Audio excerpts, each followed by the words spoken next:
ሰላም እንደምንሰነበታችሁ ውድ ተመልካቾቻችን የዕለቱን ዜና ይዘንላችሁ የቀረብነው እኔ ሜሌር ገብረ ጻድቅና ባልደራባዬ እኔም ነብይናም ነኝ። አብራችሁ የግሎሪ ቤተሰቦች፣ መምህራን፣ ወላጆች፣ መላው የግሎሪ ቤተሰቦች በሙሉ እንኳን ደስ ያላችሁ። በክፍለ ከተማ ደረጃ በተካሄደው የፈጠራ ስራ ውድድር መድረክ ላይ ተማሪዎቻችን ከፍተኛ ውጤት በማስመዝገብ አሸንፈዋል። ሪና አብዱል ከሪም በሂሳብ ትምህርት አጠቃላይ ከክፍለ ከተማው ሁለተኛ በመውጣት፣ ዮሐንስ ጌታሁን አጠቃላይ ከክፍለ ከተማው በሂሳብ ትምህርት ሶስተኛ በመውጣት እንዲሁም የአራተኛ ክፍል ተማሪ የሆነችው እምነት ቢኒያም በሂሳብ ትምህርት ሶስተኛ በመውጣት የሰርቲፊኬት እና የሜዳሊያ ተሸላሚ ሆነዋል። እንኳን ደስ ያላችሁ፣ እንኳን አብሮ ደስ አለ።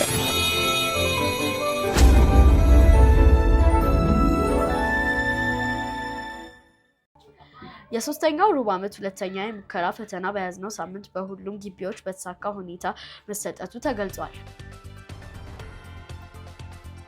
ታዋቂው የኢትዮጲስ ፕሮግራም በግቢያችን የተዘጋጀ ሲሆን ኢትዮጲስ ለልጆች ስለ አመጋገብ ስነ ስርዓት ያስተማረ ሲሆን የተለያዩ ተሰጥኦ ያላቸው ተማሪዎች ፕሮግራማቸውን አቅርበዋል።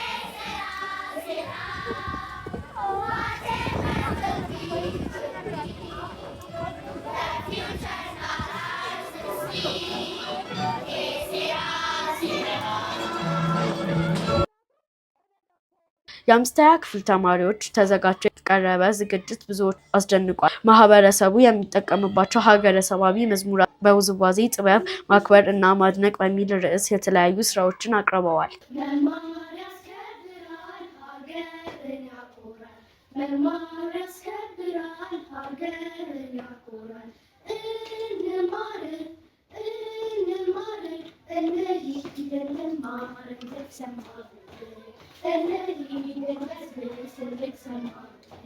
በቦሌ ክፍለ ከተማ ፍትህ ጽሕፈት ቤት የተዘጋጀው ምስለ ችሎት ውድድር ተማሪዎች በመጀመሪያ ደረጃ ፍርድ ቤት ተገኝተው በዳኝነት እና በጠበቃነት ተወዳድረው የሁለተኝነት ደረጃን በመያዝ ውድድሩን አጠናቀዋል።